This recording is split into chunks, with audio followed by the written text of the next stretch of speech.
Day 6 was a bit of a rest day after 2 long days driving. I did take a walk in the middle of it around Mill Creek State Park, had a nice lunch there before ending up at a very nice farm.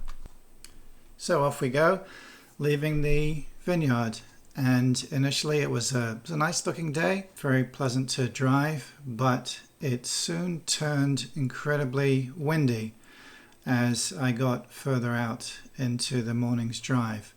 And the van was really rocking from side to side. It's a little bit hard to see here, but maybe we'll add some sound effects. And every so often, every mile or so, there'd be a house on the left.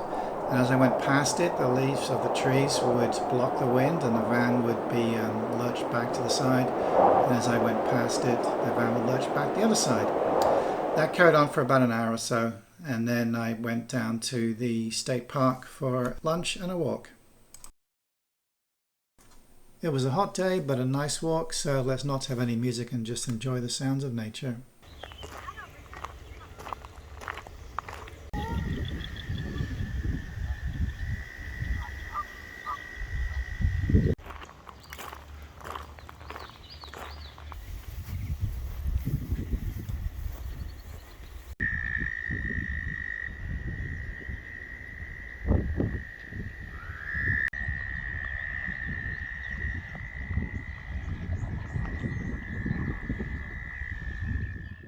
After lunch, it was back onto the flat roads of Iowa to the nighttime location at Stenson Family Farms.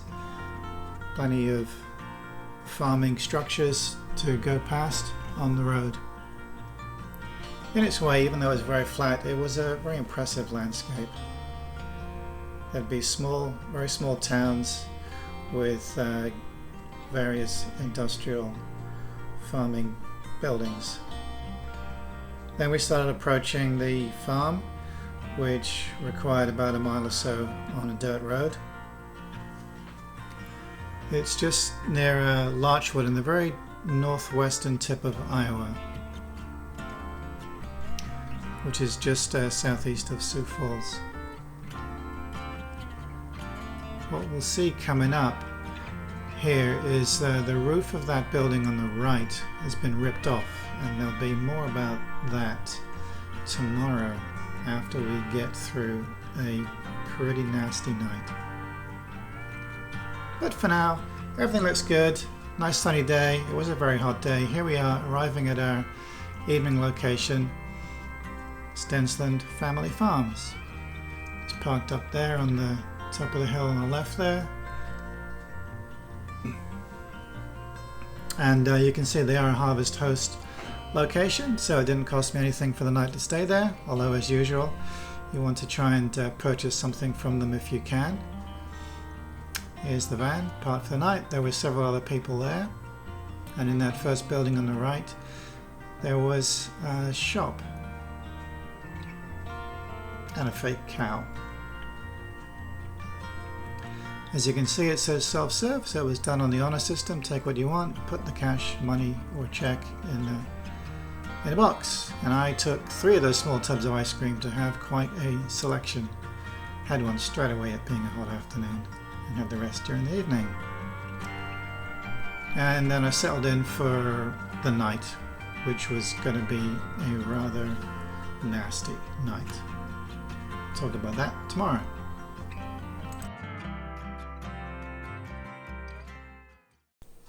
Last evening when I was talking to my wife, who was back home in Massachusetts, we ended up discussing the weather, and I said that, well, they get tornadoes in Iowa, but don't worry, they don't get any this time of year. And well, how wrong I was, because at about 4 in the morning, the heavens opened, a storm cell came over, the wind hit, the van was rocking, the rain lashed down, and this is what it sounded like.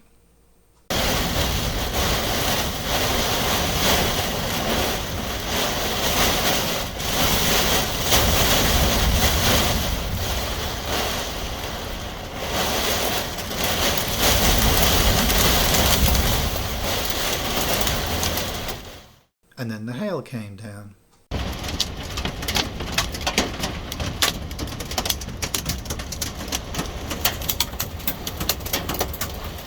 And just as it was starting to ease up, I got a tornado warning on my phone. So That came a bit late. I didn't know whether the tornado warning was for active tornadoes that were still coming through potentially. So I did get dressed, got out the van because I didn't want to be in the van with a tornado. And I went into the shop that I'd got the ice cream at the previous night. Stayed there for a bit until I was convinced that everything had passed by. Then I went back to the van, and that was the night. After breakfast, as I was outside getting the van ready to depart, the host of the farm came over and just checked in with me to make sure everything was okay. I said, yep.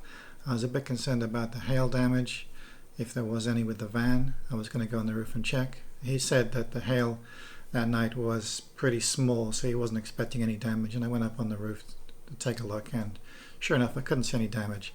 He then mentioned that about 3 weeks ago, they'd had a rather unusual event with a 100-mile-an-hour windstorm coming through that ripped the roof off of one of his buildings.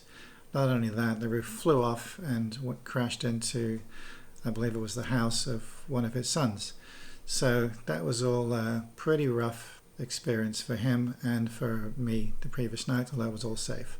After that, I felt like I deserved to get something special for myself, so I drove to Cracker Barrel in Sioux Falls, we're now in South Dakota, and had a slap-up breakfast there. Then it was back onto the road, more flat roads, this time in South Dakota, part of the very large American Midwest.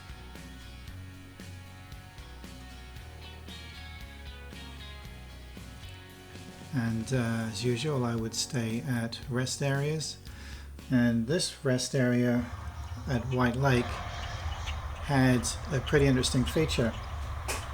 There was a roadside chapel, and it was a very nice little quiet area.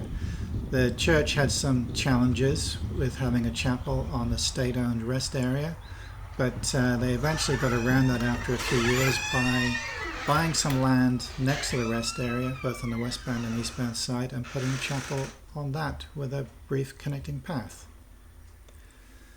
Next big event was crossing the Great Missouri River.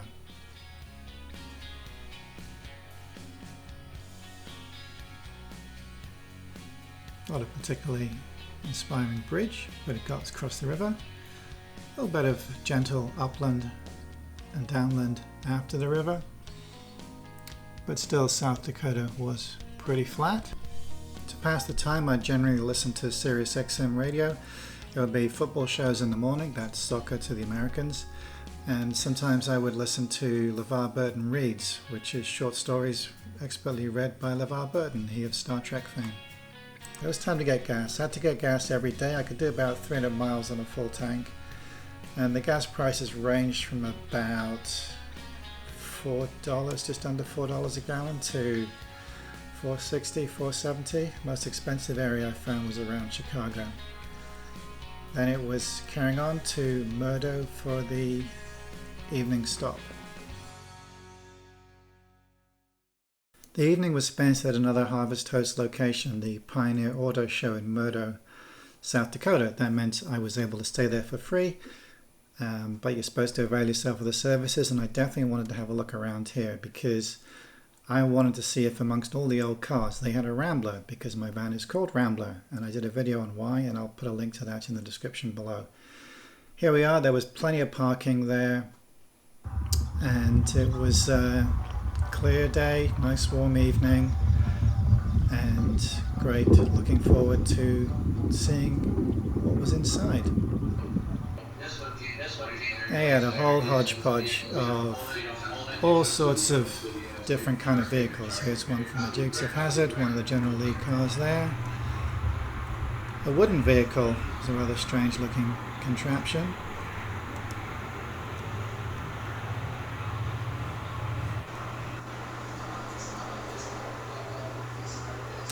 Didn't see an actual DeLorean, even though they've got a DeLorean sign there.